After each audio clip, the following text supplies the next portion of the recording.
ready. We are live. We're live. Hello, everyone. How y'all doing? Welcome. It's Saturday evening, I think. Yes, I wasn't sure when I got up. It's July 24th. I don't know how it's July 24th. That's disrespectful AF, but it's July 24th. Yes, it is. I'm looking at I did a really interesting number with my bronzer. Okay, sorry. I hate this. I think I hate this light.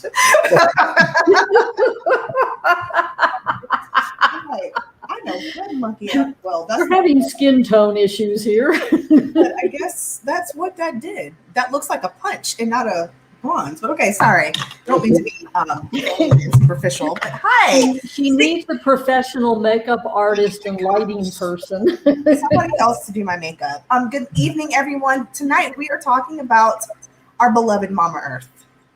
How can we work with Mama Earth's energy? She is this big, beautiful, rocky ball in the middle of our galaxy, our little Milky Way that's this big compared to this big that's in our whole universe. So how can we work with her energy?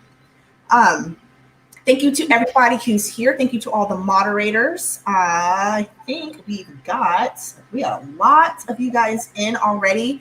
Thank you to my amazing two first tonight who are joining me. We've got Jodi from Sacred Inspiration. Her information is in the chat. It's in the description, but I'm also going to put the link to her website in the chat, so go check her out. And then also Johnie, our friend from TarotsApprentice. Good evening to both of you. How y'all doing? We're doing good. Putting out a small forest fire over here. Uh-oh. Is your camera still blinking? It's the incense this time. Oh, an actual literal fire. Yes. Like I lit it and it just went like. Well, this is going to be fun. I can see how this is starting. It's good now, I think. Oh, smoke. He's not kidding. Oh, that is hilarious. Got a big ash at the top there. Oh my God, look at the size of that incense stick.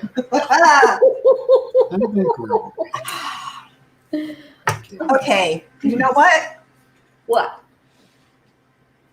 I can't say what I want to say, but that's a very powerful incense stick. May it burn brightly for you.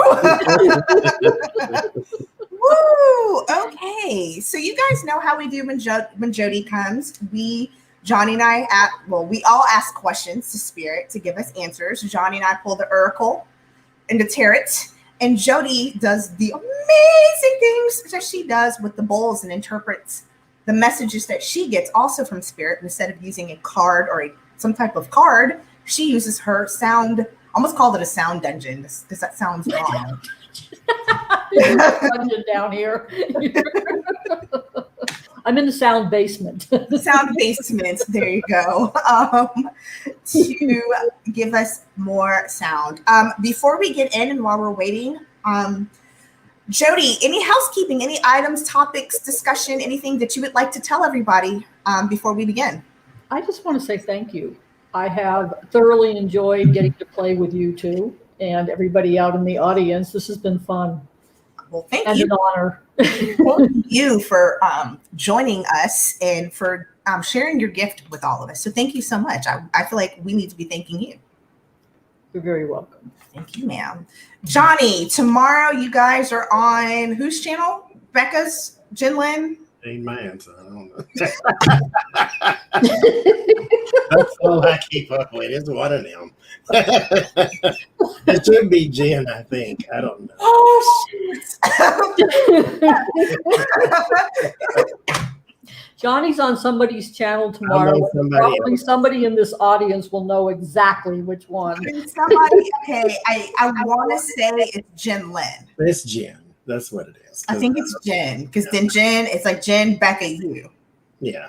But then part of me is also like, or did I screw up that order? Is it? No, that's what it is. Okay, because they were on your channel last week. So it's Jen. So go check them out, 8 p.m. Eastern time on Jen Lynn Tarot's channel. Okay. What else? Any other housekeeping for you, sir? Not a thing. I am still working on, and I wrote your questions down too, by the way. I'm still working on the ego stream. I just haven't had time to actually go through the rest of what I want to talk about. Okay. We'll be looking forward to that whenever you bless us with an ego stream. That sounds weird. That sounds like one of those soda makers. The soda stream. Ego stream. Ego stream. Ego stream. Green soda. I love how like my nose starts running and my eyes start burning the moment we get off camera. It did not, or go live. It did not do that before. And it was like, I'm like a snot factory. And I'm like, oh, so sorry. Thank you to those of you who've commented on my hair. I was bored, so this is what happens when you're bored. And then, nice though. thank you. And then all of a sudden, having had to go into the office for almost 2 years, my boss tells me Monday, not only do I have to go into the office next week, I have to present in front of the CEO of our organization. I'm like, oh, Oops.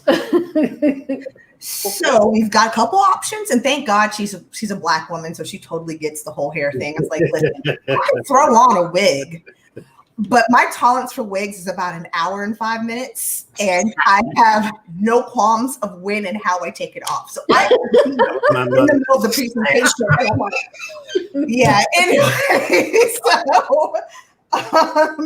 I was like, I'm gonna send you a picture of my hair. You know, you tell me what you want me to do. And she's like, if you don't go in being so unapologetically you, I was like, I don't care if I'm embarrassed. I don't care if you, my boss, is embarrassed. And she's like, no, I don't care. So yeah, wish me luck, because I have a feeling, and it's not just like like they are very conservative old white men. So this is very fascinating.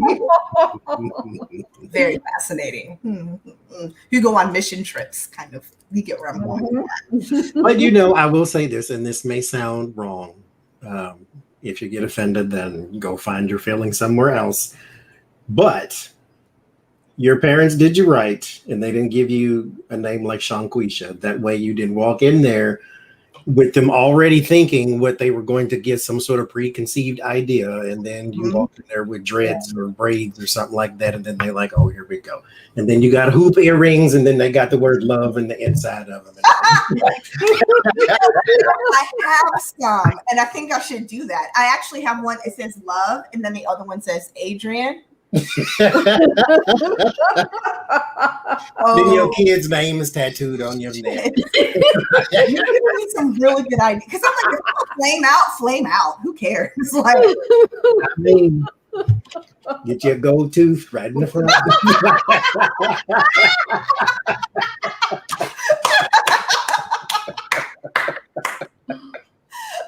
Get you some of them old school SWV fingernails. Yes.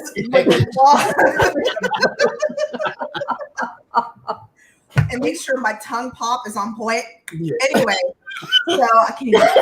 So is this going to be a live stream for us? Like, oh man. So, oh, that would be, oh man. Represent, God dang it. Oh, do it. Go Golds. Go. Oh my gosh. Or not. That's okay too. Not the gold tooth. Yes. A gold tooth. Not a gold tooth, but the one that goes around it, where you can still see the white. And still see the white. Because I got 7 cousins who've got that same exact gold tooth. And the best part is this tooth, so it's their canine. And then the one next to it is a normal gold tooth. So it's like gold tooth, gold wrap tooth, and then gold tooth, and then 2 normal teeth. And I'm like, what part of West Point, Mississippi told you that was a good look? Then she's in her late 40s, so you know this one is slightly different color than the rest of them. Do we come from the same family? Australia's in the house. Okay, well, good morning from Australia. Good morning to you. Sorry, we just went. Okay, well, I'll let y'all know how it goes on my next video after next week. How many crazy looks that I get, and not even the crazy looks. I've kind of been in this mood lately where I'm like, what? So how many response? Because normally I just let, okay, whatever, slide. But I haven't been in that mood lately. So Say 3 things all together, and I don't like one of them. You getting it? you get it.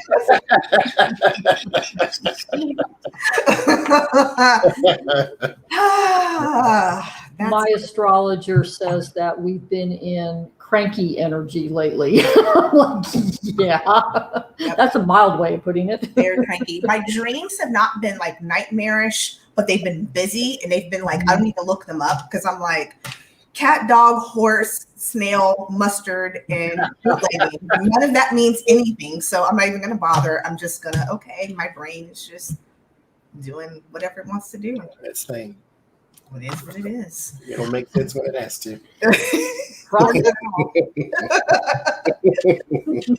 Oh, well, you guys ready to get into this? Yes, ma'am. Let's do it. So, since we're talking about working with Mama Earth energy, first thing I want to do is actually explain what shamanism is. Johnie dabbles in it. I just don't think he's actually like gonna profess and claim it because he's got some of that. I'm a claim you for you. I'm an oracle. and part of that is okay. And then you've got the 2 shamanic nerds over here on the top corner. So what I wanted to do, Jodi, in one sentence, I'm just kidding. Yeah, right. I talked about that earlier. Can you give everybody a quick download? What is shamanism for dummies? Okay, and sound. You want me to combine the 2? Yes, please. Thank you. Because you read the questions I wrote. I clearly did not. I actually clearly says shamanism sound healing. Okay, I'm going to use music as my metaphor. Something new. Okay. One of my best friends who teaches shamanism in Austin, Texas, in a workshop I took from him once, defined shamanism as this. If you put your hands up at your face and just stare out in front of you, we are taught that this is what reality is in the Western world. It's logical, it's linear, it's right in front of our face. We see it, smell it, hear it, taste it. Shamanism is everything else out here. And my teaching, when I started, it's about 34 years ago, when I started with teachers, that I was taught that shamanism is an expanded definition of relationship. You know, humans are usually taught that we can be in relationship with other humans and maybe pets, but that's about it. And I grew up military, which always had really big bases with lots of land, and it was safe to free range. So my mother was always throwing us out the door. And I would be out in nature all day long, just roaming from a very young age.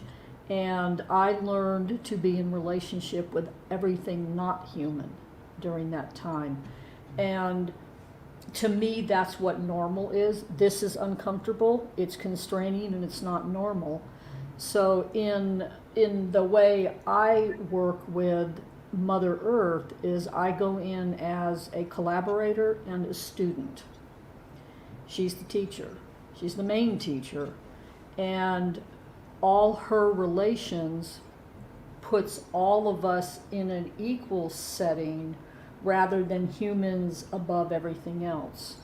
And I remember in a philosophy class a gazillion years ago, there was this thing called the Great Chain of Being, where humans were up on the top, and that's this. And shamanism and the way of being with Mother Earth says everything teaches me. I'm working with everything. Let me get my drums. Okay. And this is Mother Earth's heartbeat. And the first person that taught me about Mother Earth's heartbeat is an old drummer who is now on the other side of the veil, which of course in shamanism you talk to them too. Baba Olatunji was an African drum teacher, and the most amazing human I have ever met with drums, and he had hands that was probably as big as my face, and he would just go bam on an African drum and go, that's mama's heartbeat. So shamanism lets us experience the planet we live on and everything here in a more expanded way. Sound, and one of my favorite teachers, Joseph Rael, has this in his early 1990s books. You think it, you speak it, you create it. Sound is a creation instrument, and your voice is the first instrument. So in traditional training, drums and rattles are the music that go, with training. And in another part of the world, bells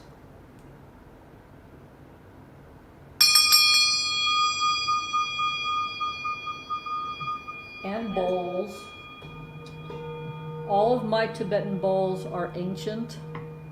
They're handmade. They were original Bon shaman prayer tools, which is what drums are for me, and rattles. And in the newer tradition, the crystal bowls can be used the same way. And they actually came out of the semiconductor industry. Because in crystal bowls, you can heat things up really hot, and they would have long crystal tubes. And somebody must have cut the ends off to get the semiconductors out and hit one by accident and went, oh my, listen to that. It sounds pretty. So now they make them on purpose. So for me, I started my shamanic training and my path after I sobered up 34 years ago. So there's no plant medicine for me. I had to find a way to go into theta, which is where we channel from. And music can put you in theta, pure and simple, no hangover. So that is shamanic sound in a very itty bitty nutshell. I understood that. I can tell you what it's not. You can what? I'll let you get off mute. Yeah, let me get off the. Let me put the echo cancellation thingy dingy back on. Okay. I was just thinking when you pulled out the drum and the rattles, like, how many times after being in prayer have I used my drum and my shaker to create rap beats very inappropriately? Exactly. She did not train me to do that, but Some of the best shamanic music is Led Zeppelin and yeah, I was like, fun stuff. that's not a, that was, that's kind of, I shouldn't be doing, I shouldn't, no, well, but it is what it is, I guess. There is no bad sound. No.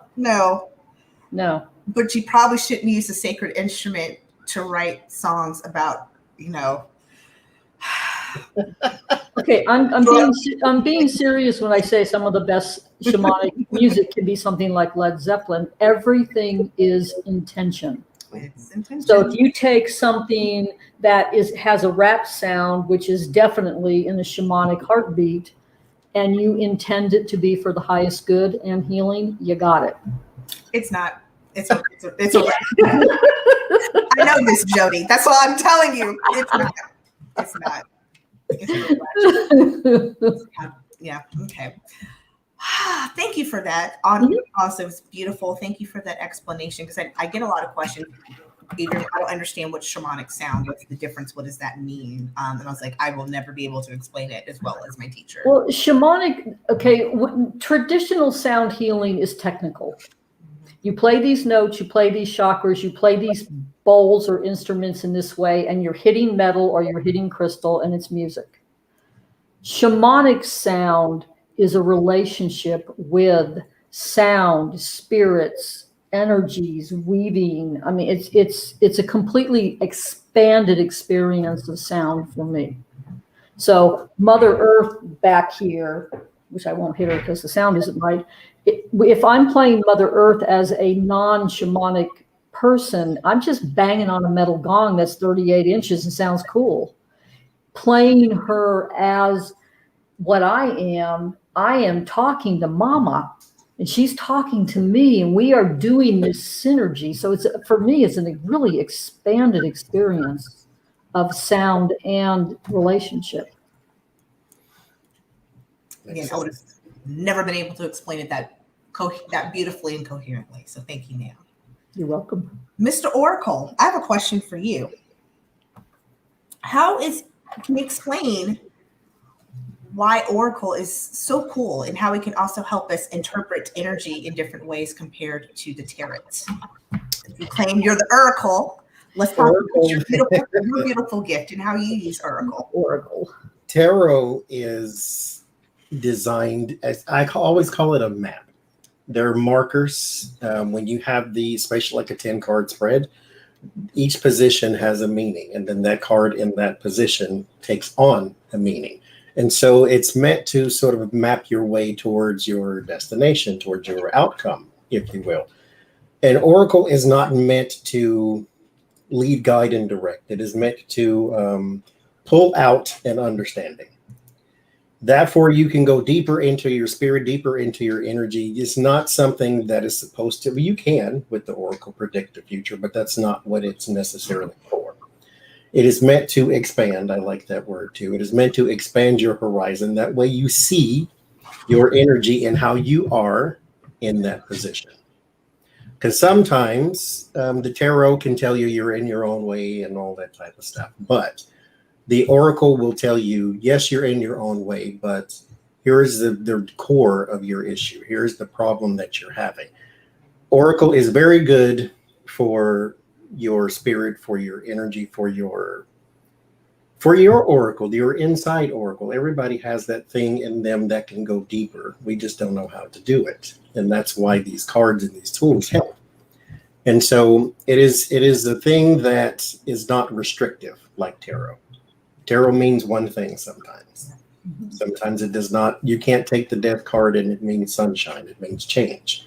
But an oracle card can go deeper than a tarot card can, if that makes sense. And that's why you need it.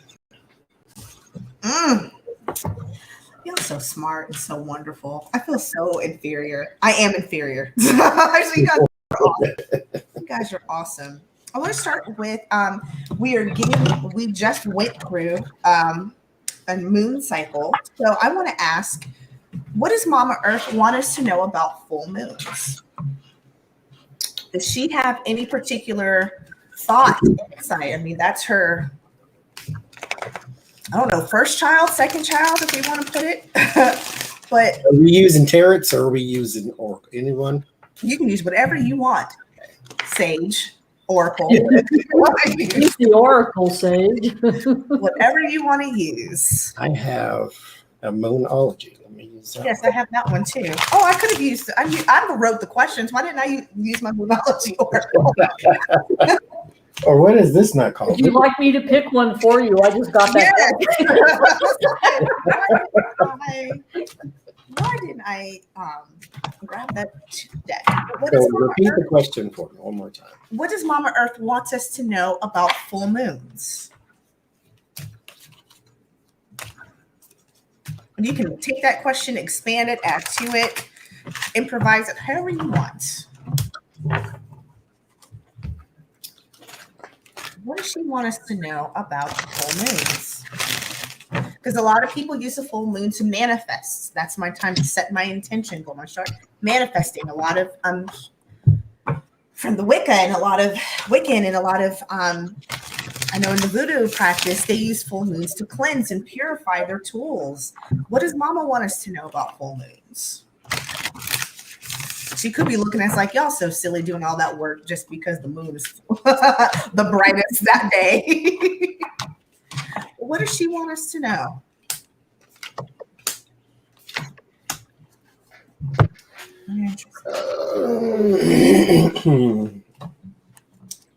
Whoever's ready can go. I get that. Well, with the tarots, it says 8 of Pentacles working. So this is a good time for your workings. However, again, with the expanded picture, I hate to always go back to this, but it does actually play into this. The moon is full because the sun is shining on it directly. You can see it. When the moon moves and with the earth, because the earth's shadow reflects on the moon, when it moves, it doesn't fade away. The light fades away. And so you see parts of the moon. It's still all there. So the moon is always full. It's just not always brightest.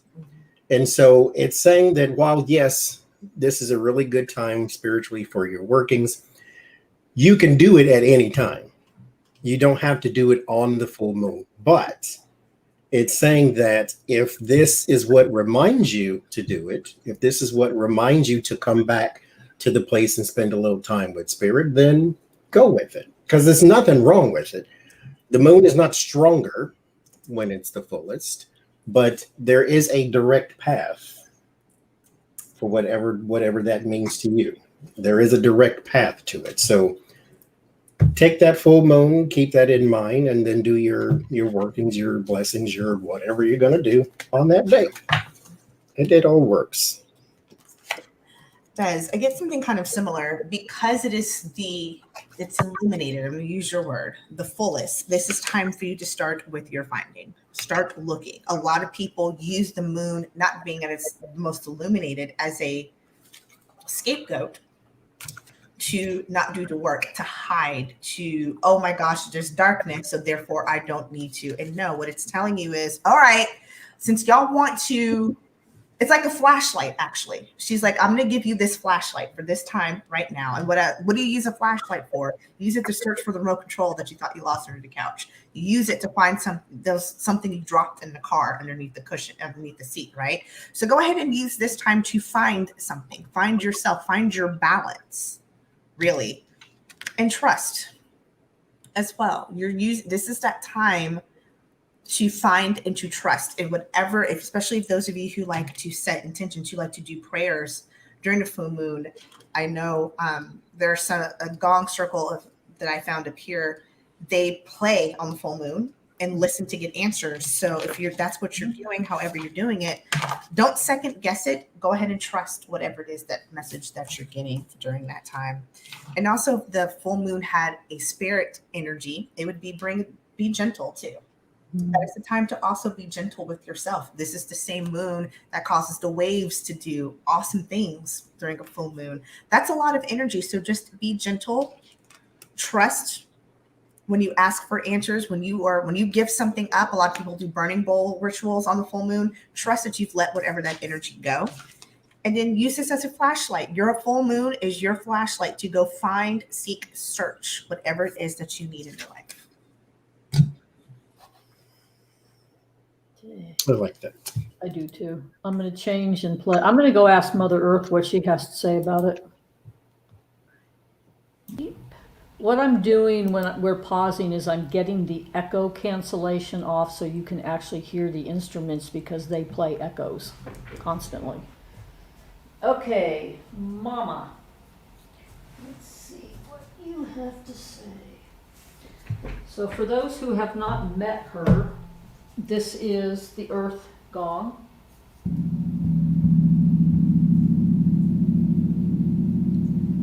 There is a book called The Cosmic Octave out of Europe, and the man who wrote that, whose name I'm not remembering at the moment, he's the one that came up with notes for planetary bodies.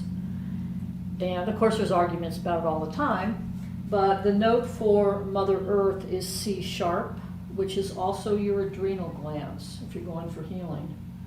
So let's go see what she has to say about the moon.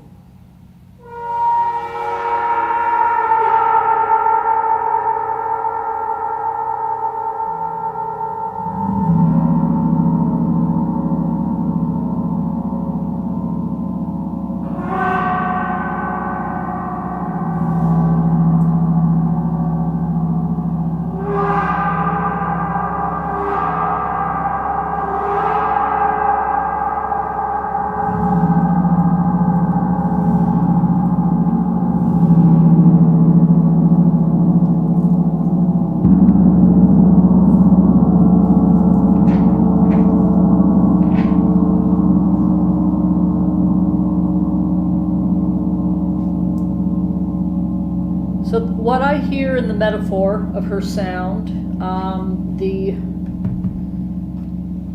little tiny thing, which is actually a meat skewer ordered directly from Britain because they have the best sound, and then a very large flumi. And it was a dance of energy where the little high-pitched sound is the moon shining her light. I mean, I live on a lake, and when it is full moon out there like last night, everything lights up. Mama moon lights everything up, all the houses, all the water.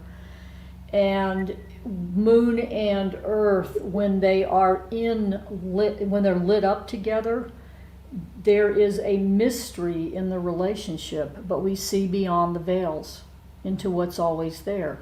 And most of the time, in metaphor world, if we are not shining light on our shadows, we will not see them. So we can use the moon to do that too. So that's what Mama said. Let me change the sound. Back to speaking sound. Okay. Use her as a flashlight. Use her as a flashlight. It's very interesting. How do we work with Mama Earth energy to make change for humans? Is there a way where we can harness her energy, use her energy, so we can help set change for human beings? Thank you to all 110 of you all who were here with us this evening.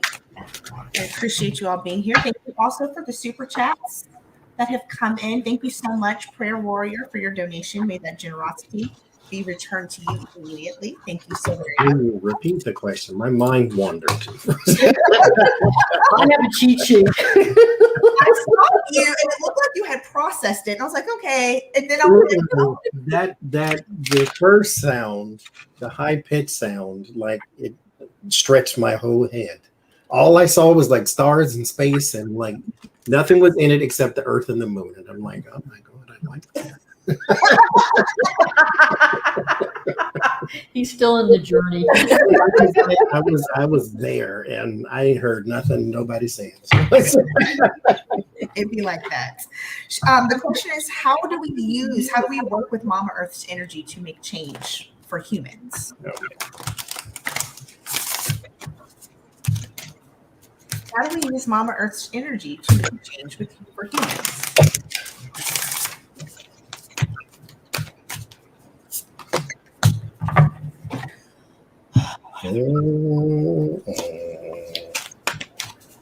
All right, I'm touching the deck. I may as well grab it.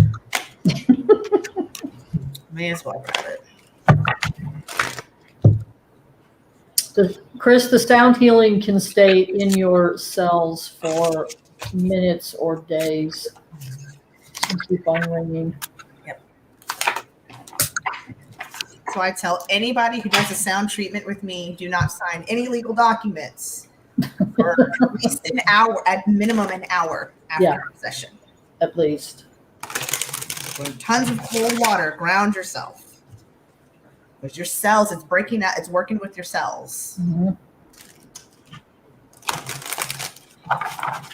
Pulled out too many daggum cards. I haven't flipped any of these over to see what they're trying to tell me. Ooh, wow. Wow. Do you want to go, Johnny? You want me to go? You can go if you want. So there's a wisdom that Mama Earth has, she possesses, and that she has tried to and continues to give to us. When we come in, when we sign this contract and we come back on this earth to be human beings, she gives us in ways some type of ancestral wisdom. We may not feel like we have it, but what it is, it's almost like a little plant, like a little seed she gives us. And shall we choose to water it, it will grow infinitely. That's why you have some humans who are like my dad, who is super, super wise, slightly ignorant sometimes, but very wise. And you're like, you are wise beyond your however many years. And because that's a seed, ancestral wisdom that was planted, that he chose to water and grow. That's why Johnny has an old spirit, very wise. It's a conscious decision. It's for him to water that seed. Okay. So use the seed that we have for ancestral wisdom, to be wise, to look at everything, not just this view, but the entire view, the shamanistic view, if you will. First thing we have to do is start to let go. We've got to let go control. We have to let go of what I would rephrase it in Buddhism, an attachment to an outcome. We have to let go. And a lot of that also is letting go of ego. Why do you really want to do the work? Why are we really here? What change do we want to impact? Because you can impact change or you can inflict change. You see what I'm saying? Those are have two different connotations. Inflicting a change could be negative.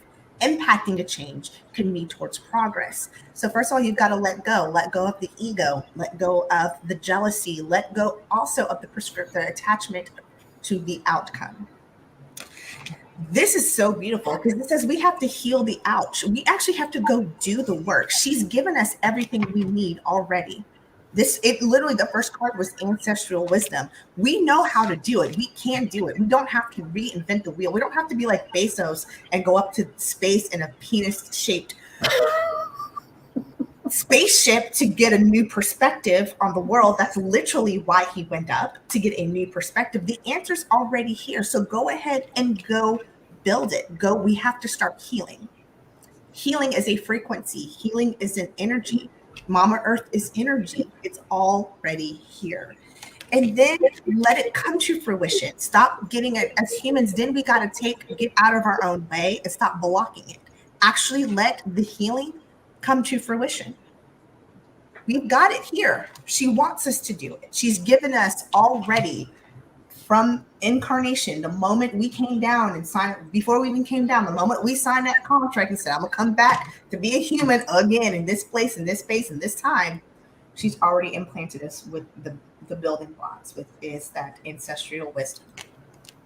We got it. We just got to choose to do it. I get black, which reminds me, this planet doesn't emit light either, not naturally. Mm-hmm. If you look up, that's where our light comes from. That's that big white ball of death, as I call it, the sun that's in the sky. This is your first indication that you are a part of something else, that you need something else to even exist or to be nourished. The planet itself would love for you to understand it, to understand this is the stuff you need, that where you come from is this. You don't need to go in a rocket and find another planet to understand this one. Just dig in the dirt.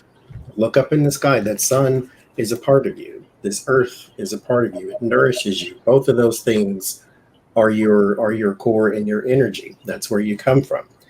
The problem is looking at it that way with the Three of Pentacles. This is that collaborative effort. The sun and the moon have been here longer than you. The sun, the earth, and the moon have been here longer than you. You can use that energy, you can use those things, but to get people to understand that is the hard part. There is an educational process in it too that is, of course, not taught in school because it sounds witchery. But it is more science than acetaminophen and ibuprofen. This earth that you need was here first. This is all you actually need. And so to get people to understand that this is where I come from, this is what I'm going to return to, is the hard part. But I think the blessing would come in the understanding. It would come in the acceptance. It would come in the realization that you are Earth and Earth is you.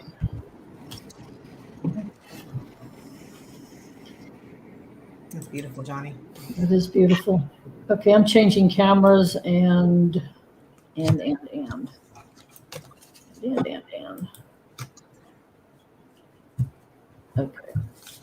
And audio.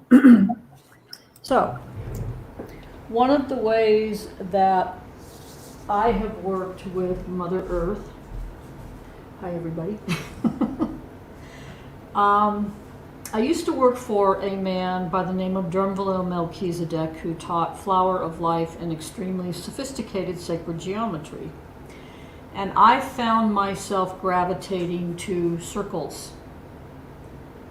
because for me that was natural, that was nature. And Mother Earth has natural sacred circles on her energetically all the time.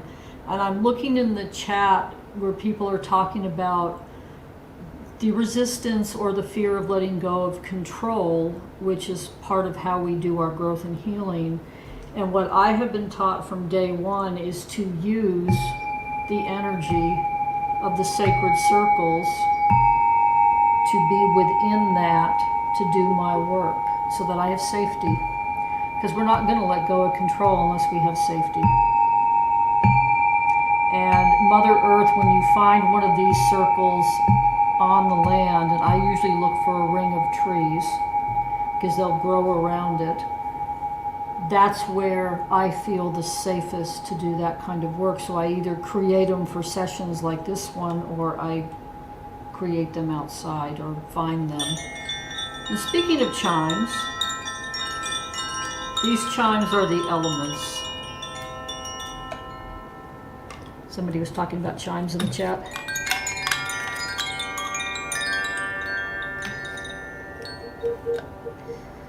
So hang on, I'm coming back to change the sound so you guys can talk.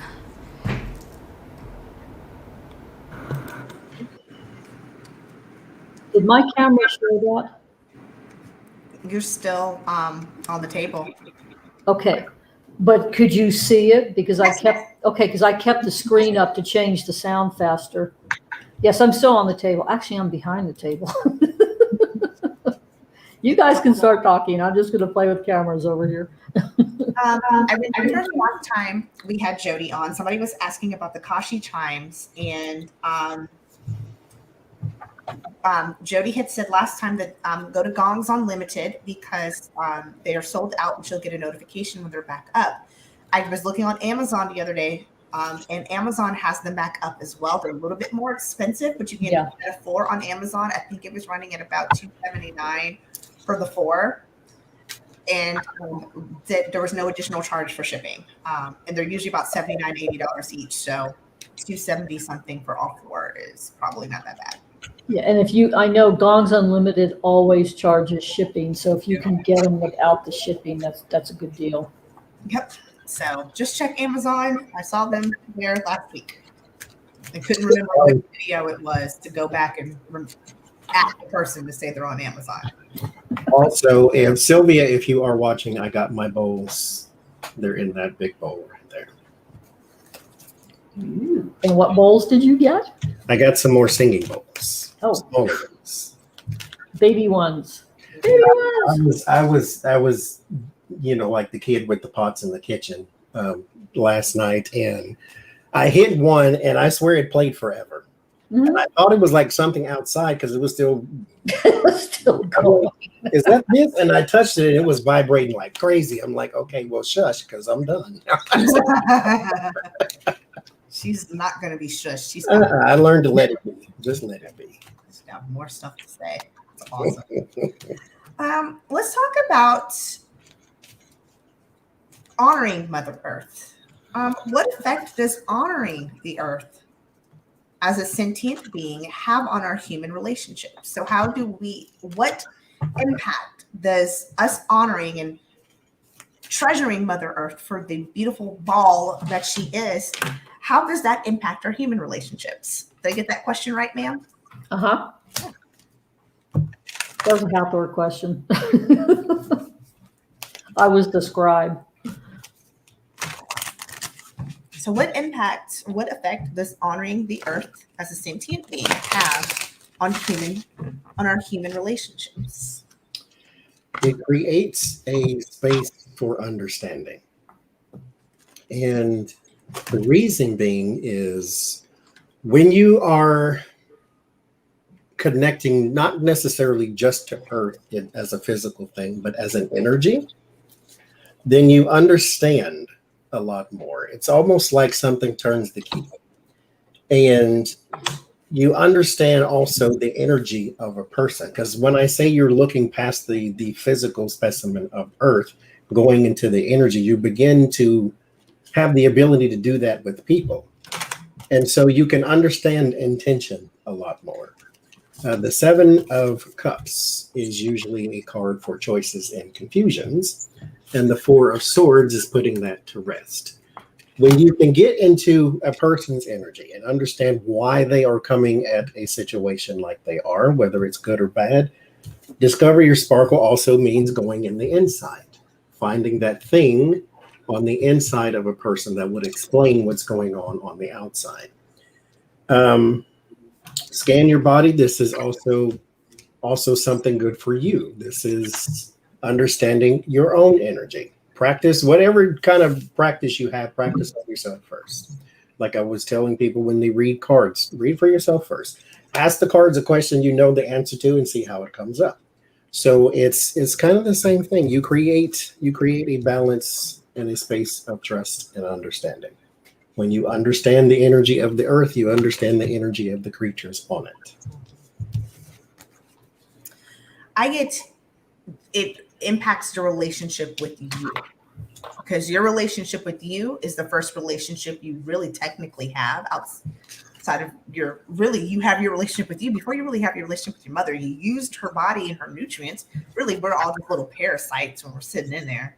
But our relationship with ourselves is the first and the longest lasting relationship. So it impacts that the most first. What it does, Johnie, it's almost exactly what you said. First thing it does is it creates a reflection.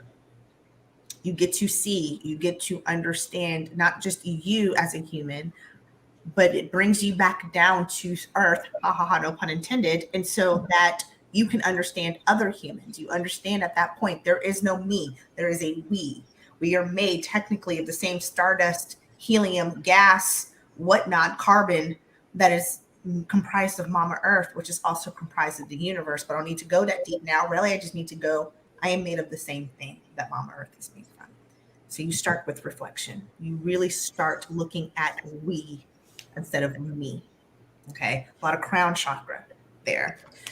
Next thing it does is I ask specifically, what does it do for your chakras? How does that play out in your chakras? No surprise here, extreme root chakra with grounding. So then you actually do become more grounded because you are closer at that point to Mama Earth. And then also personal power. You stop inflicting so much. You start to understand that I am a sentient being. I do not have to push my wants and needs onto others. My personal power really is just by breathing and doing and being here. So in layman's terms, you have a stronger root chakra and a stronger solar plexus chakra. And then all of that comes together and you become a being of love. You radiate love. So how does Mama Earth help you? She makes you reflect. You realize that it is we, not me. That ego comes out from your personal power. You grounded, you are more connected to Mama Earth, and then you become this being of love that goes out. That's what I got. Thank you. Okay, hang tight. Audio change happening now. Okay, we're going to do an exercise. For any of you who can stand up, if not, just get your feet down here on the ground. This is something that I was taught. I had left Texas. I had gone to California up to a mountain to live. And I had had bronchitis for 3 years by the time I got out there from living in Texas. And I would be hiking at 6,000 feet where there's absolutely zero air. You can't breathe anyway. And crying. I mean, I couldn't breathe. And a tree called me over because I was doing the Mama Earth, I'm not good enough, I'm not doing my job for you, I'm supposed to be praying better, blobbity blobbity, poor me, like I'm failing. And this tree called me over and he said, what Mother Earth wants me to tell you is if every time you put one foot down on her and the next one, whether you're dancing or walking or jogging or barely moving, you say thank you. You say thank you. You say thank you. That relationship with Mother Earth, of the original gratitude of thank you, can be translated to every relationship you have where you are just saying thank you all the time.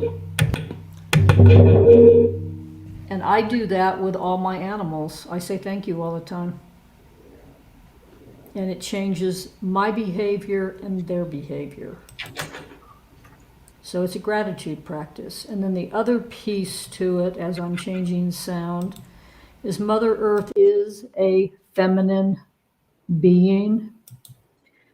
It helps all of us honor the divine feminine more than we do in the system, in the patriarchal system we're in now. It brings balance by bringing the honoring of divine feminine. Next time you walk across the room, start saying thank you with each footstep and see what happens. The gratitude, Yeah. honoring the divine feminine. I like that resetting of the power. Yeah. Okay, I think I changed the sound. Did you guys, is it working? Mhm. Okay, good. It's fantastic. How do we work with Mama Earth's energy to make our environment safe for animals? I love that you said you do the gratitude with each and every one of your animals. How do we work with Mama Earth energy to create a safe and habitat for animals? Can we use her energy to work with animals and keep them safe, secure?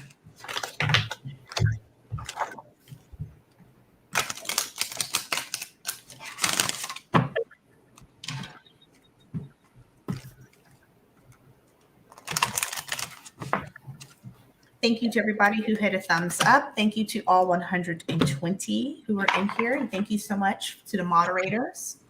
Thank you guys for troll slaying. And thank you all for the super chats.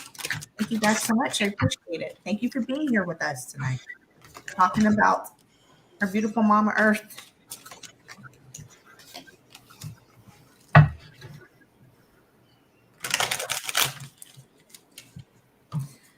How can we work with Mama Earth's energy to create a safe place for our animals?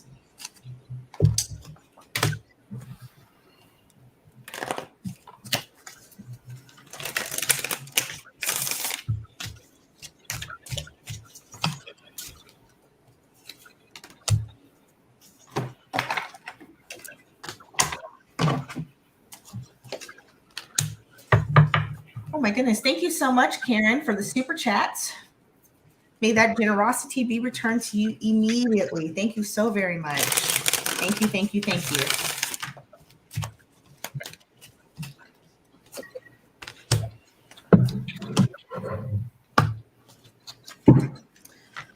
Okay. I'm gonna pull it. Why not? I'm looking at it. Damn it. My eye, I keep seeing it at the corner of my eye. It's like, grab me, grab me. What you got, Johnny? So it kept telling me to use this thing, and this is what most psychics use for yes, no. This is the pendulum. And I'm like, well, I don't understand why I need to use this. I'm not asking yes, no question. And then I pull cards, and then it made sense. This is an instrument of balance, basically. It swings with energy. And I'm like, oh, that's what all this means. I hate to even say this because it kind of changes the energy of such a thing, but human beings, like I say, are the best thing on earth and the worst thing on earth. We can heal or we can destroy.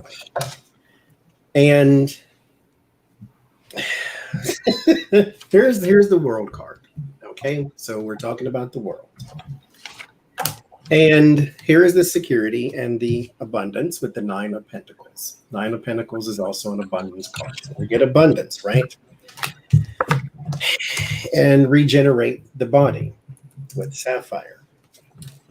This one here also, I took a picture one day when I was out walking of grass coming through the sidewalk. And I say, nature always finds a way. We could encroach a lot less on the only place they have to live. You don't want every deer and creature in your house, therefore give them some place to live that's outside. If you are in a place where there is animals, kind of like we are here, I put food out there for them. The rabbits don't even run anymore. He just waits for me to finish, and then once I walk away, he's like, okay, thank you. We can help them by not destroying everything that they have for everything that we want. So that's what I get. There's a balance to life. They won't overtake the earth, I promise. There's a balance to life. That's what this is saying to me. That's how we can help them, is by actually helping them. Yep. Divine love. When we offer divine love, you get rid of the attachment. Detach from greed, detach from need. Offer divine love, energy through Mama Earth. That does create the safe space, because what it does is it creates a purity. Like Johnie said, we are the best things and the worst things at the same cat snatching time. So when we go into this with divine love, it can create a purity. So think about it. If we go into this going, I love and honor Mama Earth and all sentient beings, therefore I probably shouldn't pollute, because that's not divine love, right? Hey, if I go in with divine love and say, I love all sentient beings, I probably shouldn't start wars that kill other sentient beings. Hey, I go into this with divine love. We probably should find other ways to get energy. So we're not, there was a wild fire in the middle of an ocean. Who does that? Where does that happen? Oh, because, a pipeline in the bottom on the ocean exploded and had a fire. So when we start going, hey, divine love, it starts to create this purity energy. And that is how, not just for our animals, but for all of us. Thank you, Magic Cat, for the super chats. May that generosity be returned to you tenfold. I see you figured out, you hung in there to figure out the super chat. So thank you for that. Thank you so very much.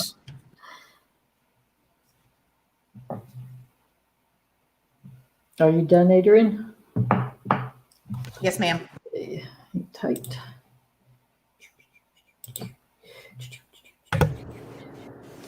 I need like commercial music while I'm doing this. Okay.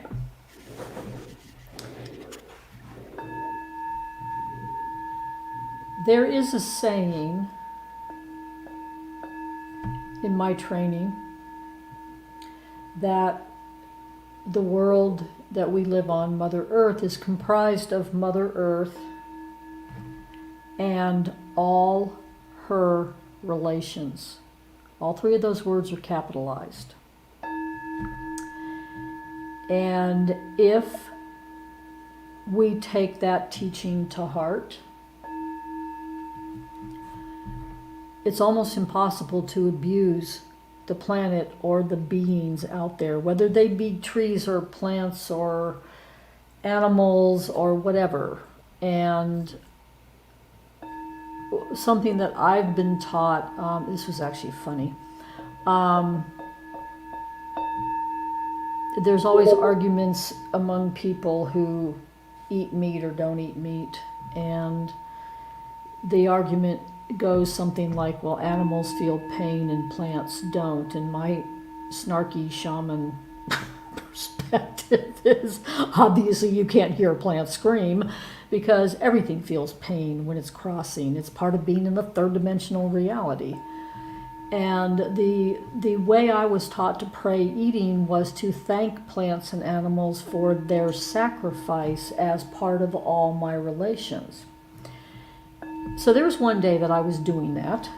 This was in Texas, and I had my hands over my plate, and I had, all kinds of stuff on there, and I'm doing the traditional prayer, and the entire consciousness of the food that was on that plate, the meat and the veggies, said, whoa, whoa, whoa, human, chill, stop. We have a teaching for you. And I'm like sitting there with my hands on my plate going, oh my God, it's talking to me. And this is what all her relations taught me in that moment. They said, every time you eat food, we join your body as part of your relations, and then we become part of your acts of service here on this planet. So you are collaborating with us. You are not destroying us. And I mean, I'm like, whoa, wisdom from a plate of food. But for me, that's what Mother Earth teaches. This is it. We all work together, and somehow humans have forgotten that. So, to make environments safe for animals, we make environments safe for us, and we include the animals and the plants and the trees, and live in a whole, somebody mentioned Avatar. It's the Avatar way of living, definitely. We are all connected, and when you open up to the connection, and I have created a pollinator garden on my second deck. Hummingbirds and bumblebees mostly. And if I'm sitting in the sunroom, which is right off that deck, and I'm not outside in the 100-degree temperature, which is most of the time, I will have hummingbirds come up to whatever window they can see me in and hover and go, there you are, thank you. So I'm starting to get the thank yous back from my animals, because I am running around to plant stores going, I don't care about gardens, I want pollinator plants, give me things with pollen. So it's a collaborative, cooperative way of being. And humans are the ones that hold the intentional prayer. So we get to put it into motion with how we think and speak.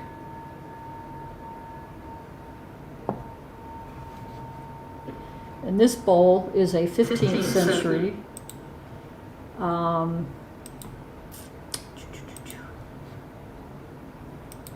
hang on. This is a 15th century bowl. This has something to do with the next question. And if you can see the circles with the dots in the center on the edges up here, that will be relevant in the next question.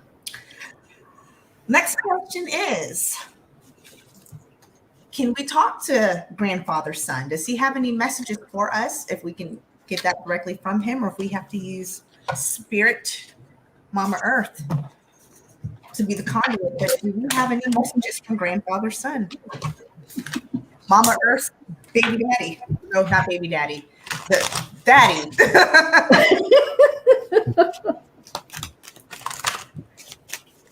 I guess the moon would technically kind of sort of be her baby daddy. No. I don't think Mama Earth's baby daddy. The moon is the roommate. The moon is the roommate even.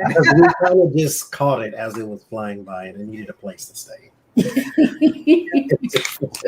moon is the roommate. Mama Earth does not have a baby daddy that I have identified as of yet, so there's no Maury dad. Because it doesn't move. It's just it's locked. And just stay right next to her the whole time. Hey, what you doing? You got some chips? You cleaned the living room? Because you said you don't clean that last week. Hey.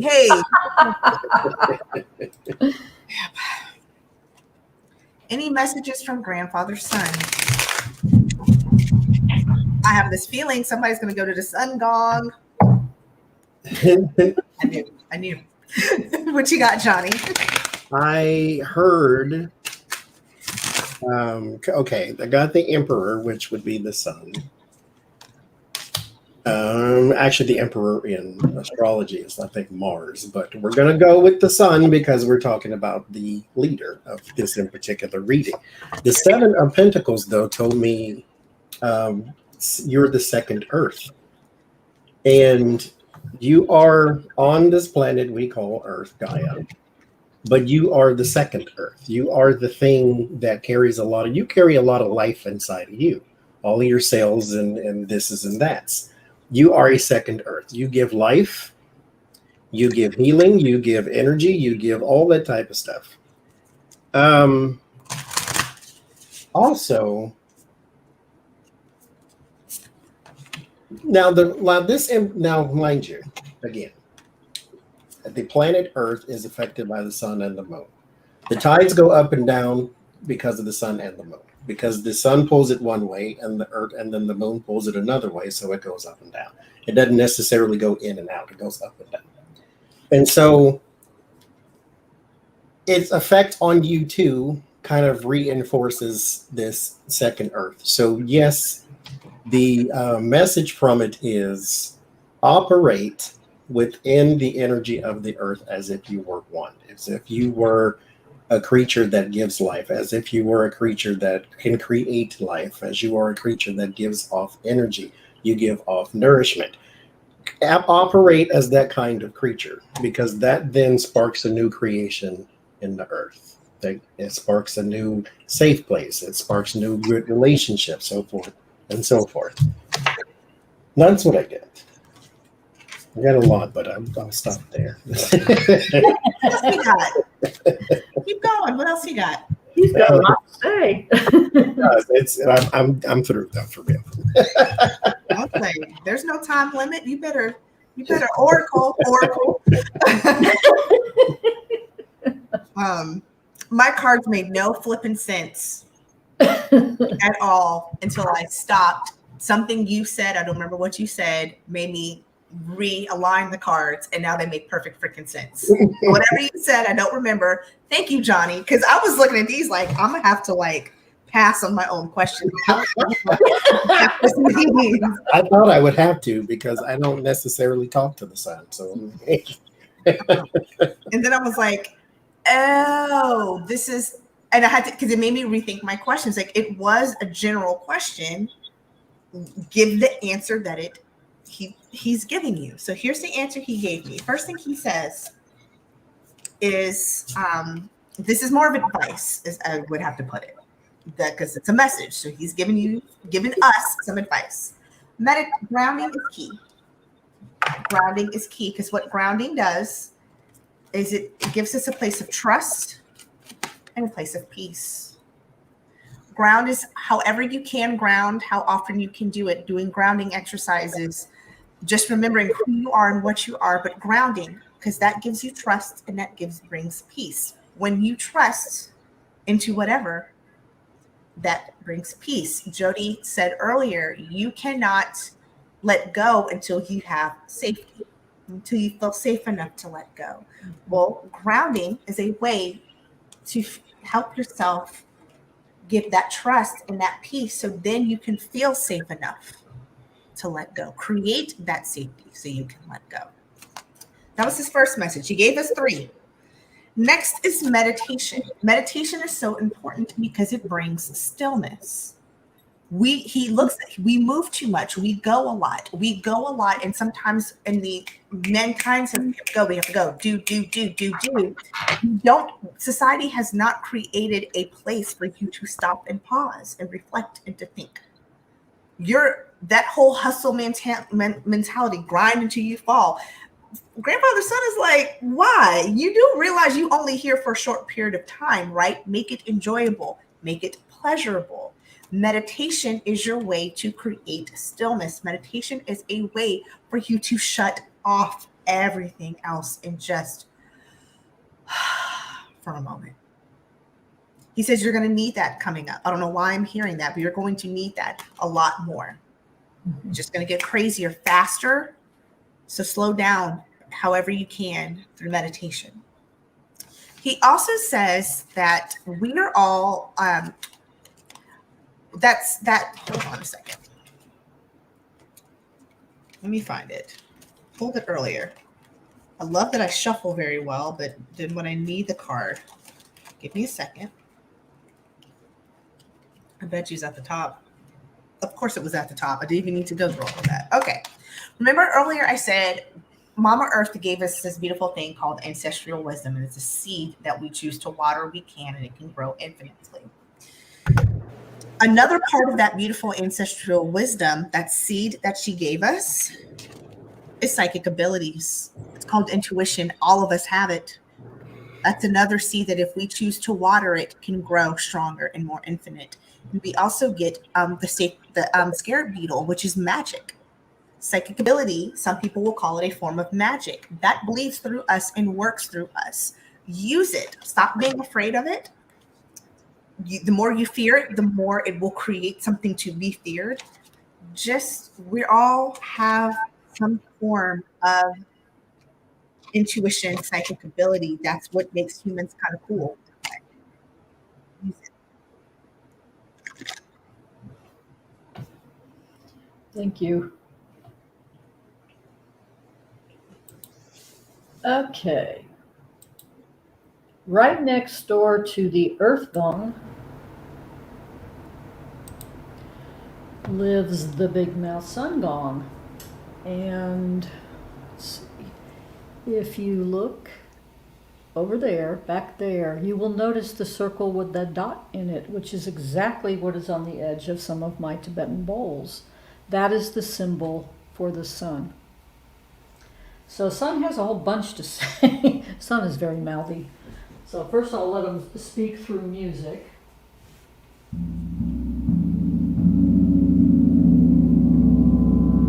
And you'll notice he's got a very spacey kind of growl because his note is the crown chakra.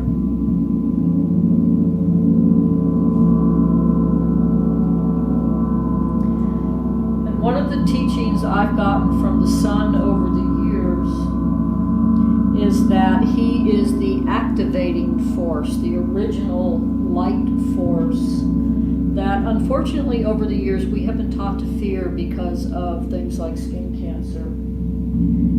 And I sit in the morning, I do dawn and sunrise photography, then sit either outside or in a window and sun gaze and just say thank you and thank you and thank you for the activations and receive his energy.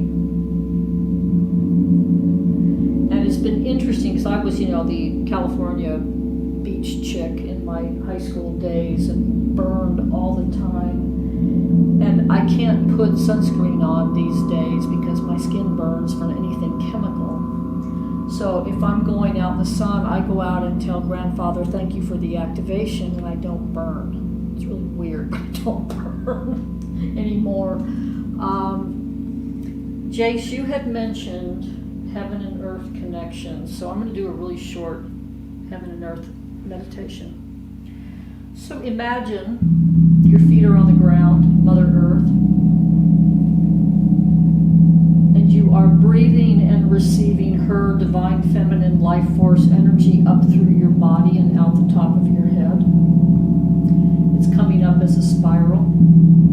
It's activating all of your chakras, and you're gathering extra earth energy in your heart center. And then grandfather sun's energy is coming down through your crown, going all the way through your body and out your feet into Mother Earth, also as a spiral. And these energies are going up and down together. And you are connecting, you are the conduit, the hollow bone connecting heaven and earth, just like the trees do. We do it and the trees do this. And that's part of our job here on Mother Earth, is to consciously connect heaven and earth. And one of the teachings I got from Greg Braden, I think it was in 2012, and I think the book was Fractal Time, but don't quote me on it, he had a couple of them that year. when you look at the ascension process that everybody's all excited about, grandfather's son is the one in charge of the ascension process. He's the one ascending.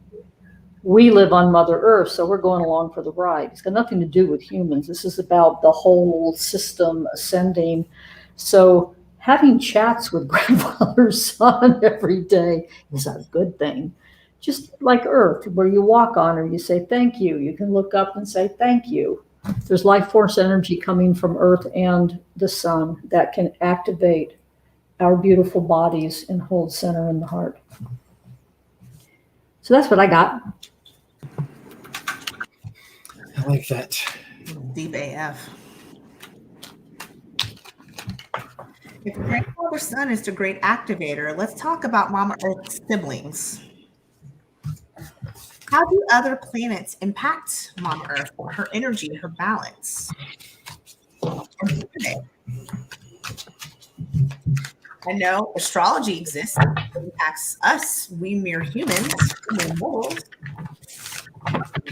That's why you got something rising and a Mercury falling and a 30 dozen quadruple Aquarius Saturn. But does that exist for Mama Earth? How does she play with her siblings?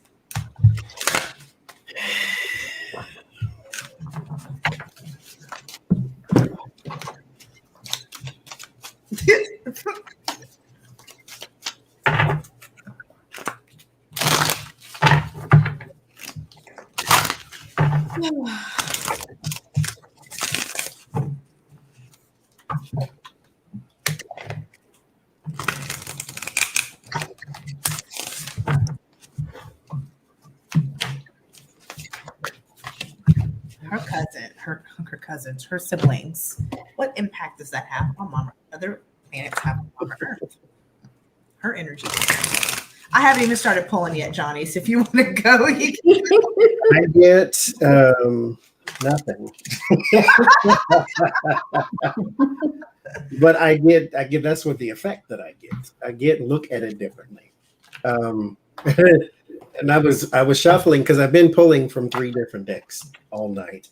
And I was going to shuffle and pull from this one, and it said, you don't need that one. And then I'm like, what I'm curious. So I pulled this off the top, and then it said focus, almost like to me, focus on what I just said. You don't need that. So I left it alone. I had to share that though. So I'll call you to the carpet since you made the focus. But I get the 2 of Swords is the first card. So there is no direct effect on the earth energy itself is what I was asking about. Then I got the Hangman, which also kind of went with access innovative thinking and developmental clarity. So it's kind of like look at this in a different way because the Hangman is about different perspectives to gain enlightenment. Then I got the Magician and nourish your body and soul. And so I was like, okay, so what does this mean? Earth and the rest of the planets are almost like part of a wheel. You are born somewhere in that wheel, and then those things affect, you got to, almost like the astrology wheel. And then your Jupiter is in your 18th house, and then down the street next to your 4th house is this, it's that type of thing. That affects you directly. Earth is just kind of part of this wheel. They're all a part of one big energy, and those things affect all of us little beings down in the inside of it. But Jupiter's energy doesn't affect Earth's energy per se.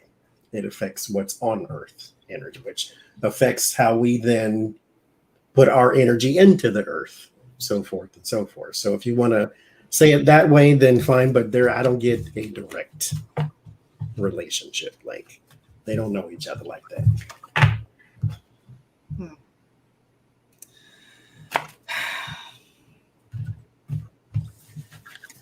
I'm still trying to formulate a sentence. And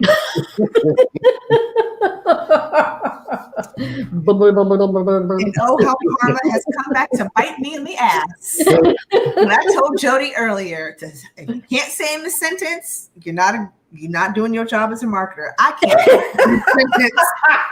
But it was Einstein, but this may have been one of those fake quotes, that go around the Yeah, one of those fake ones. at the bottom of it.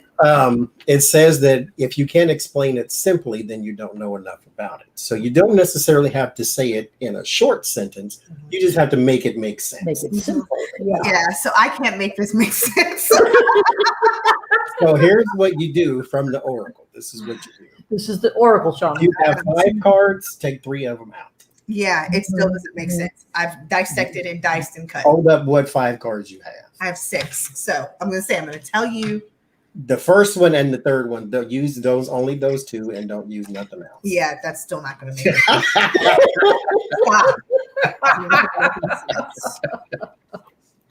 So don't tell me how to read my cards, damn it. Re-pull it. Put them all back. The 2 oracles arguing. I love it. I think it's everything. But to your point, it impacts her. If I'm using the question how I wrote it, they're like siblings. They live in the same house. Siblings will either ignore the hell out of each other. They will come together to go against the parents. And then they'll also are very independent. And that's the answer kind of that I get. It has an impact in everything, but then also nothing at the same time. It keeps there. It's a familial, it's a familiar relationship, because while you have stillness and peace and darkness, those are kind of the same, stillness and darkness, you also end up having manifestation and freedom. So and these are kind of the antithesis, while stillness and dark is sitting, being, these 2 things are going in action. So it's the same thing. Then you also have leadership and peace. So to me, it impacts, but it doesn't at the same time, because they're working together. So everything that they do, it's almost like a yin yang. Yes and no at the same time is what I'm getting, because it's like, while my sisters and I can come together, we also are very independent and do our own things. And so that's kind of what it is. Like, they work together in the house of being a family, because they all have to. If you took Earth out of the equation, what does that do to the energetic force and to the whole solar system, right? But at the same time, she can't be independent off by herself, because they also impact her. So it's like that coworker that you have. No, it's more like the sibling. Your sibling's bedroom's down the hall. You can go knock on the door if you need to borrow some toothpaste. But then after you do that, you go back into your room, and then you live and do your own thing. And then you don't really have to see them until you come back and have dinner as a family. And then you go back into your own ways. But yet you live in the same house. It's like one can build the frame of the house, but the other one puts the electricity in. The other one puts the plumbing in. Like, you don't necessarily need electricity and plumbing, because you can do with just a roof over your head and you'll figure out the rest. But together they can make one cohesive unit, but they can still stand alone in themselves. Yeah. You can't have a family without a mom, because something had to give birth. You can't have mom did not immaculate conception. So there was a sperm donor, some way, shape, or form. So you have to have both of them. And that's kind of how that works. It's like you can have them separately, but that doesn't really work, because you need all of it together to create this thing. So it is everything, but it's everything, but it is not dependent upon it. Fuck it. Y'all know what I'm talking about. My brain hurts so badly now. I think it's time for more music then. Yeah. Okay.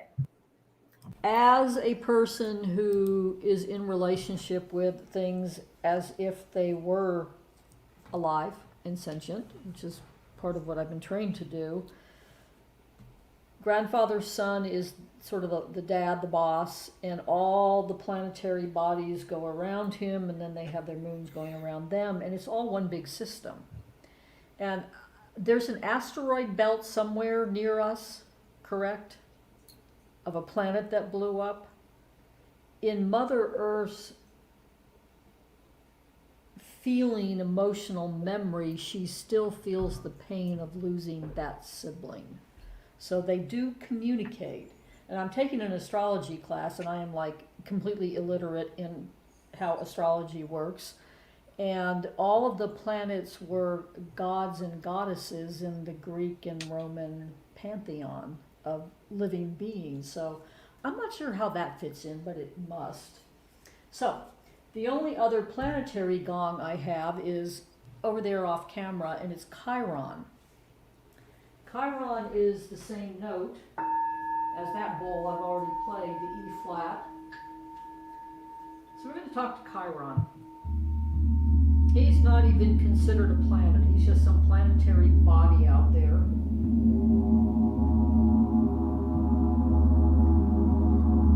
And Sun knows him well. So does Earth.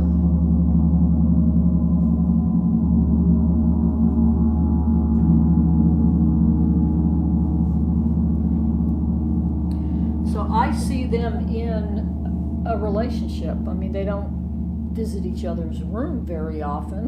It sort of causes a few destructive moments.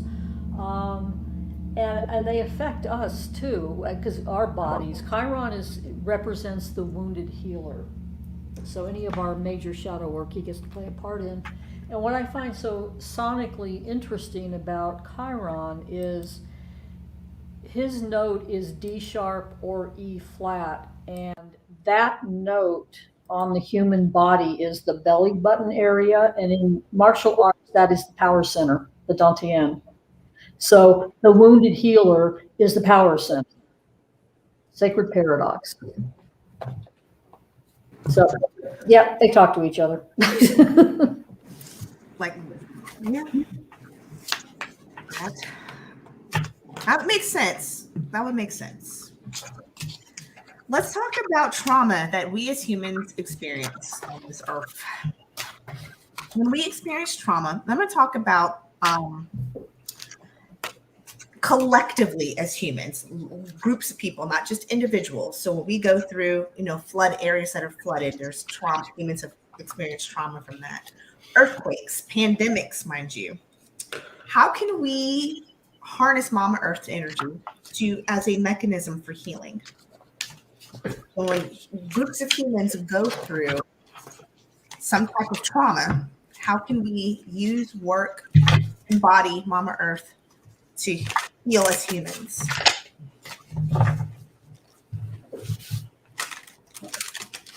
And does she have a message particularly for us about using her to heal? How can we, and does she have a message?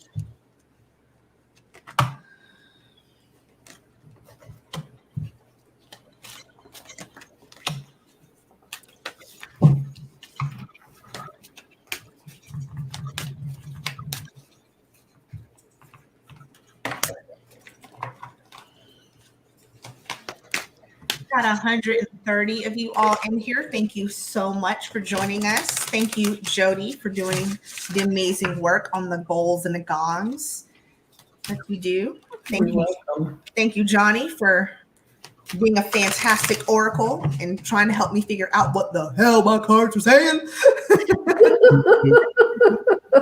sure that you are. Thanks to our moderators and everybody who's donated. Thank you guys so very much. Thank you, Lucky Girl, for putting the link to Jodi's Jodi's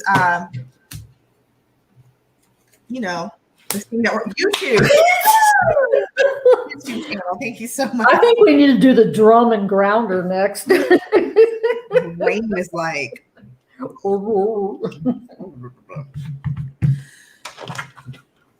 Johnny's looking at his cards the way I looked at my cards the last read.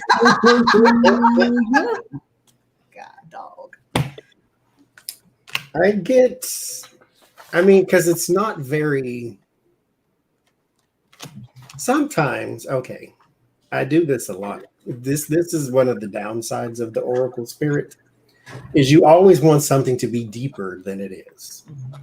And so I'm looking for something to extrapolate something bigger, like, but it's not really that serious, is what it's saying. Just if you're gonna pull the card, read the card. But I'm trying to get you, I'm trying to go past Sesame Street. Like I'm trying to go deeper. I don't want the ABC. I want to give me a word. But it really is talk it out. The Eight of Wands and the Ace of Cups. Now, the Ace of Cups, if we want to go deep into something, this is about emotions. This is about offerings. Also, you can do some sort of people love, I shouldn't say, well, people like tradition. People like things that they know that work. And I guarantee you, if you found you a special, I mean, you got two shamans right there. Ask them what you can do. There are rituals. There are things you can do outside. There are sounds you can make. There are things you can put together, crystals, herbs, whatever, that can ground you, that can heal you, that's what the Ace of Cups is saying. Talk this out. You can talk this with Earth. You can talk this with people who are going through the same, especially if it's a storm or the pandemic or something like that. People who are facing the same trials and tribulations as you. Talk it out. The emotion, the connectivity, it is a good thing when you know somebody else is going through the same thing. That way you don't feel alone. That way you have somebody else to even bitch, gripe, and complain about, whatever that you need to do. Free yourself from pain and attract a relationship. That's what these two are saying. So it's find someone to tell it to, whatever the case may be. I wanted something a little more, I don't know. I needed like some giant swami. It's not that deep. Just find it somebody and talk it out. Crap happens. Absolutely, crap show does happen, because when these things happen, trauma, you hit rock bottom, you got to weather the storm. What Mama Earth is telling us is that that's when she's here to give us this beautiful thing called courage. Your courage will show up when you go through these things called life. That's what like Johnie said, I wish it could make it more complicated, but it really is not. You've got rock bottom and storm fields. This is the trauma right here. And what she's telling you is have the courage. You have the courage to get through it. Another thing, how can we use her energy? Forgiveness, heart chakra. And it's funny because the forgiveness card was on the bottom of another deck. And then I said, okay, well then tell me what this means. And like it said, it means what it freaking means. Heart chakra, dumbass. Like Johnie said, stop overcomplicating. Stop trying to be a swami and just tell what the damn cards say. Forgiveness, that's some heart chakra action too. So if you want to relate it to your chakras, so courage is going to be your solar plexus, your house of fire. And that sounded southern as hell. Your house of fire, and heart chakra, forgiveness. Because when you do that forgiveness, when you go, you know what, this happened, this is life, then you can get the clarity to know what path to go down. And that's how you use Mama Earth's energy. Use her energy for forgiveness. And then that way you can find a path to go down to redemption, to figuring this out, to getting through it, whatever. But you've already got the built-in courage.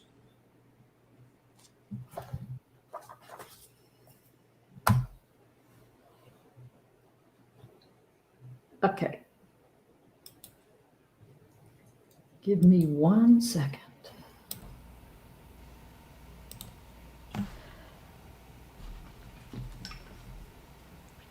So over here off camera, take a deep breath, the head and the heart bowls.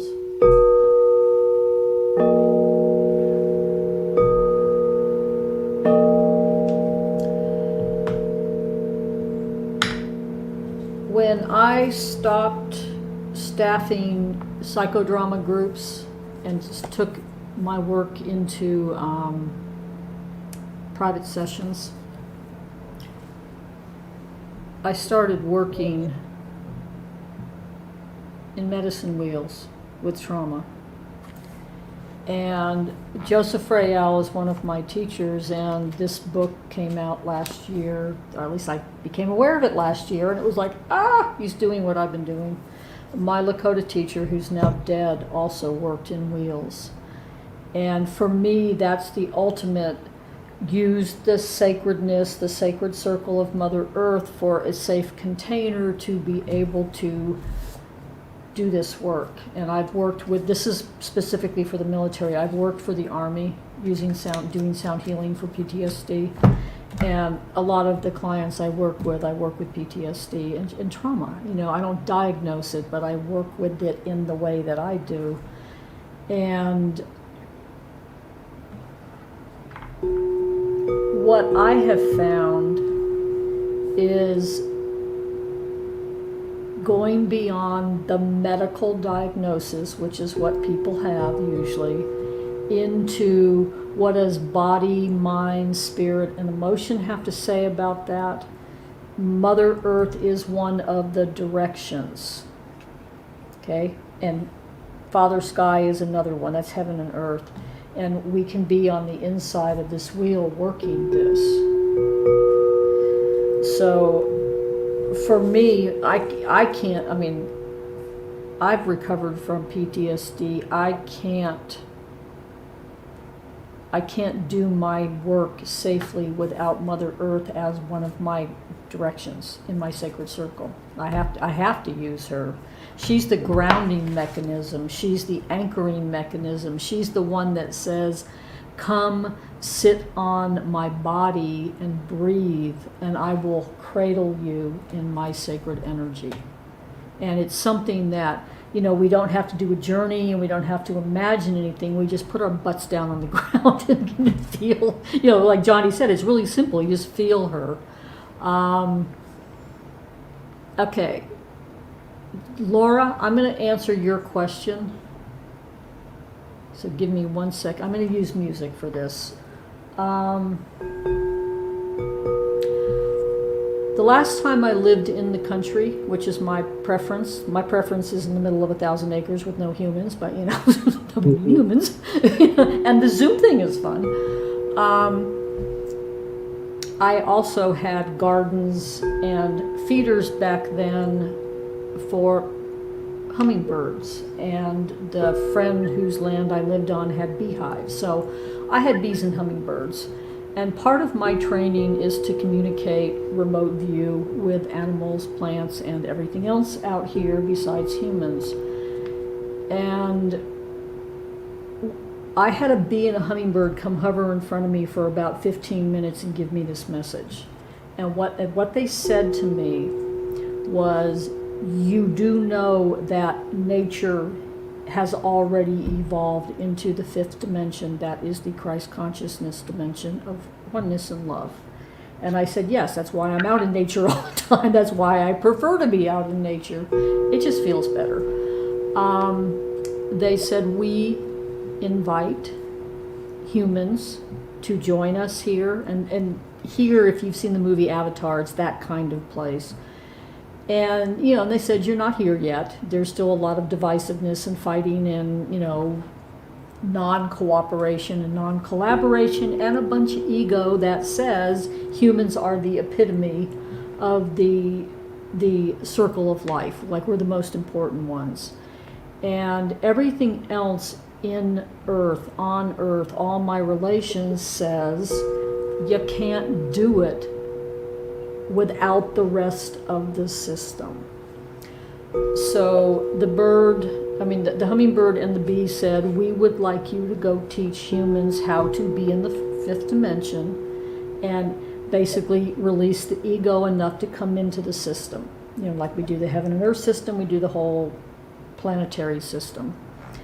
And I said yes, thinking, great, I get to bring people to the country, my idea of a good time. And they said, no, you're moving to the city, which is why I know Adrian, because they sent me up to Dallas. All my life, you know, this life is like, where's my next assignment? So I was in the city for 8 years. I'm now back in the country. So humans are, what I've been taught by Mother Earth is humans hold the role of intentionally speaking the prayer into the quantum field and helping everything else activate because we speak. So I don't see us as any better or worse than anything else on this planet. I see, and this is for me, I see us as all my relations. When Mama says all my relations, it's like, okay, I'm not going to fight with you on this one. So that's how I see it, you know. And I mean, how I see it is how I see it. It's everybody has their choice. So I hope that helps. And let me get the music thing off. Okay. I agree. It's what I find to be true. You're part. You're not the most important thing. You're a part. When you die, you become grass. And like Mufasa said, Exactly. we eat the deer, and then when we die, we become grass, and then they Right. eat the grass. We're all in the circle. Right. Well, and I watched a piece of a Greg Braden teaching today, which I've seen the class that he taught this in. He's the one that does the spiritual and the scientific combined. And what he has been teaching for a number of years is that the Darwinian, you know, competition, survival of the fittest thing may not quite be the right interpretation of what's going on out there. And I've heard this for years. He's, you know, what he says is humans by true nature are collaborative and cooperative. And when we remember that, then we come back into the system of 5D that's manifesting on this planet. And that's how I live when I'm with nature. And I mean, it's magical. It's miraculous. And for those who know my Facebook page, I take pictures of nature as activations for us to remember that. Because when I'm taking pictures, I am not capturing an image. I am praying gratitude into nature, and the things that happen in the pictures are rather stupendous when you do it that way. So it's gratitude. This is a big gratitude practice here. I tried that. Mine are, I take pictures of nature. It's more of a cherish thing. Yeah, like I see it, and I cherish it. Yes, same thing. Yeah. I just had a friend reach out to me. She's like, "Oh my gosh, Adrienne, I need a photographer. Can you do my pictures? I want to do these, you know, fun boudoir pictures for my boyfriend." And I said, "I love you dearly. I don't take pictures of humans. Yeah, I don't I'm a nature photographer." Don't either. Because nature does not ask, "Let me see it. Do I look good? Oh no, I look fat. You need to retake this." Nature does not do that. Oh my God, a hummingbird did that this morning. I had them go, "Okay, here we are. We're going to fight for you." And I did the picture. And I mean, they literally would come, I'm on the phone. They would come up behind me to see, "Did you get a good one?" Okay. Let Let me restate then. Nature doesn't do that to me. It does that to her. They kind of doing it to me. Does it to her. Doesn't do it to me. They like picking on me. It's fun. Thank you so much, Sharon, for the super chat. I made that generosity returned to you tenfold. Johnie and Jodi, for time's sake, do you guys have time for one more? Because that'll probably, by the time we're done with this, put us at 2 hours. Yeah. I'm not nowhere to be. I'm not going anywhere. All right. So, and then Jodi, you may want to do a little, if you feel up to it, do a little deeper, longer sound. I can do that. I have 10 gongs in here. Let's ask our last question. How does nature teach humans? Oh God. Okay, well, we're gonna limit this here. Our guides do not ask easy questions. My spirit just told me use all the cards. I'm like, look here. I need 10 cards from each one. Because there's a lot to say. I already see it. How does nature teach humans? Nothing is hard. What short version? What question did you ask on on your live stream, the non-political live stream, where every single one of us were like, I don't even remember. All of that was hard. All 6 of us struggled, and then when we got off live, we were like, That was the hardest freaking question. I think it was like, does God exist or something? I think it was, does God exist? No, that wasn't it. It was after that. It was after that one. I think we got pretty clear on that one. It was one that it seemed like it should have been a little more simple than it was. It was everybody was like, we were like, what is it? Tony had to pull out her glasses. She's like,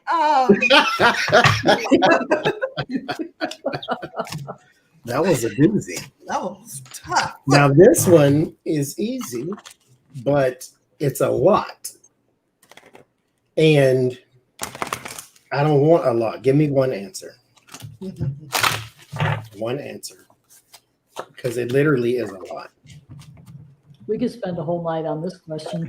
Because nature is our friend. And so it is not just our friend, it's our old friend. And it has a lot of wisdom and it will freely give it. And so it can teach you everything. And so I'm not going down the whole rabbit hole there.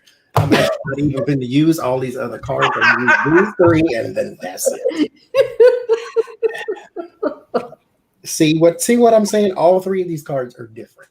They don't make one. They can make one message because I know how to do that, but they don't make one message. Free yourself from pain. There's healing. There's actual healing herbs in the planet. There are crystals that can heal. There are sunlight. I made rag on the white ball of death a lot because I don't like heat. But sunlight is very good for your energy, very good, period, for everything. Just some sunlight. But free yourself from pain is the first card. Overcome your challenges is the second card. Nature has answers to everything, just about. It's the backbone of our society. Everything that we do is built upon this earth, is built upon nature. The electricity, this incense, these cards, everything is, we drew from it to make all this mushagoss that we have. Overcoming your challenges, that's the first place you need to look. Look and see what nature is doing. Look how nature is reacting. Animals predict storms and all this type of stuff. Look to that type of thing. Create a balanced life. There is also a lot of balance in nature. There's a natural yin-yang to nature. There's a natural push-pull. There's a natural light-dark. Learn. I'm done. I was about to go somewhere. That's it. Free yourself from pain, overcome your challenges, and create a balanced life. Do you see what I'm saying? Like, yes. It's like I'm not to know. Nature can be a bit mouthy. Yes. Like the sun, when you said that, I'm like, yes, because I had 9 other cards to get through just for the sun. No. Buy y'all some oracle cards and pull them yourself if you want. Because I guarantee you it's going to answer you. And you're going to get to the very last one and be like, I need some more cards. Yes. I'm done. Thank you. That was good. I'm embodying Spirit's attitude right now because Spirit is really pissy. Okay, what I am picking up is Spirit's a little pissy that we're trying to put baby in a corner and try to give her answers. And Spirit is, got the hoop earrings. One says love, the other one says Adrian. One has a gold tooth, an outline of a gold tooth, and another gold tooth, and is doing the tongue pop. What you not finna do is put me in a corner. That's what I'm picking up from Spirit. I know it's a little irritated. Spirit, I'm putting you in a box. Slightly irritated that we're trying to give the short answer, and it's like, I did not give you 3 mother suckers this gift to short side me, you mother. But I'm like, Spirit, for time's sake and also for simplicity's sake, to make sure we got to give them that Spirit. Humans, we need quick, digestible messages. And Spirit's like, all right. So here's what I got. Spirit teaches us inspiration. Through that inspiration, we find ways to be more human. Because the most human thing you can do is lower your ego and ask for help. Invite help. When we're inviting help, we're actually talking to nature, to Spirit, because Spirit lives in nature, to give us the answer. it's also, and once we do that, it also teaches us attraction. Because again, your sacral chakra is how you manifest, because you're picturing, you're wanting, you're doing the things that bring you joy, pleasure that lives there. So yes, this all makes perfect sense to invite help to all of this. Nature also teaches us somehow about forgiveness. I keep getting that nature teaches us to let go of the power, the ego, because again, it is the inner power. Do you know how much strength it takes to forgive? No, really, really. Do you know how strong you have to be to forgive? Yeah. To say, I choose at this very moment to no longer allow this thing to have power over me. Therefore, I forgive. Do you know how strong? Do you know how that's strength? And so nature teaches us through forgiveness, we reclaim our inner power. And then the realization sets in that once again, we have reclaiming my time. I have created my own environment, what I want, because I have forgiven myself of my perceived transgressions, forgiven everybody else. And by doing that, I've given my inner power back to me. And that realization comes in that, oh, I can breathe, I can do, I can be. And then also, when I got the communication card, I'm like, it teaches us to communicate spirit? And it said, absolutely, it does. Because what it does is there's something about being in nature, being free, being connected to Mama Earth. Communicate. Your throat chakra is all about speaking and hearing divine truth, right? Particularly about who you are on this earth and what you came to do. Hello, inner path. That's you. You're using your throat chakra to speak your inner path, who you are, who you came to be. And that comes out through how hungry are you? How do you go and choose and fight for who you are and what you want to be through your throat chakra?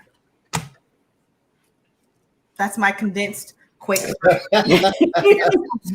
Guarantee you, we can still be pulling cards. We can still be pulling cards. It's got a lot to say. Nature, like I said, that's your oldest friend. That will teach you a lot, especially if you are open to learning from it. Mm-hmm. It can teach you and teach you and teach you and teach you, and that's a good thing too. That's I mean, hell, we need a source of information. Mm-hmm. It can teach you a lot if you're open to it. So just open to it. Nature has a lot of information. Mm-hmm. Okay, so I'm going to play everything, but I'm going to answer that question first. Way back when, in the beginning of this path for me, I was taught that nature and Mother Earth had something called the beauty way. And no, this is not about your hair and makeup or clothing. The beauty way is a way of living on this planet where we are collaborative, we are in forgiveness, we are in gratitude, all the things we've talked about tonight. It is the way of being. And my mission statement that came through in trainings in the beginning years was, I inspire the sacred by creating beauty. And when I started playing Tibetan bowls and gongs and this kind of activation healing music, what I realized is Mother Nature's core frequency is beauty. And beauty has love, and it has forgiveness, and it has gratitude, and it has all the joy and fun and play. It has all these frequencies together at one space. And it also has life, and it has death, and it has rebirth, and it has dark, and it has light. I mean, nature has everything in it. And for me, of course, my spirit guides had to get me good and sick to stop me because I was radically type A. And I sat in nature for a number of years, just observing what nature did. And that's when I saw what nature teaches. It teaches life, death, growth, beauty. So, with that said, I'm going to change the sound frequencies, and I'm going to play all 10 gongs. So, all y'all breathe. I think we'll end with earth and sun. I'm going to go to the other side of the room and start there. So take a deep breath.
Absolutely beautiful. Y'all sound good. Absolutely beautiful. I hope you guys all, those of you who left, thank you guys so much for joining. Thank you for tuning in to learn more about how we can harness Mama Earth's energy. We got some good learning lessons. I know I learned quite a bit tonight. So thank you guys so much for joining. Thank you for all the super chats. Thank you. May that generosity be returned to you tenfold. Thank you to my moderators. And then last but not least, and most importantly, thank you to my two amazing folks. To my right and down below. Thank you so much, Oracle. Johnie. Thank you so much, Shamanic Sound. Sacred Inspiration, Jodi. I appreciate both of you guys so very much for being here tonight. Thank you. This was really fun. This is fantastic. I'm in a space. So for all of you who have been with us the whole time, Not high. drink a lot of water, it grounds you. And if you like chocolate, that also grounds you. Do not sign any contracts. Do not go get in the car immediately. And please drink a lot of water. Put both feet on the ground. Give yourself about 30 minutes. You don't feel spacey, but you are. Like your insides look how Johnie looks. Yeah, look at how he's just sort of like, melting into the chair. Darling, you can get a lot of her sounds and music. What is it? sacredinspirations.com? Yeah. There's a link to my Square store, and it's got all the CDs as MP3s and the vibroacoustic tracks that I have posted to date. I've got about 40 of them, but I'm still posting them.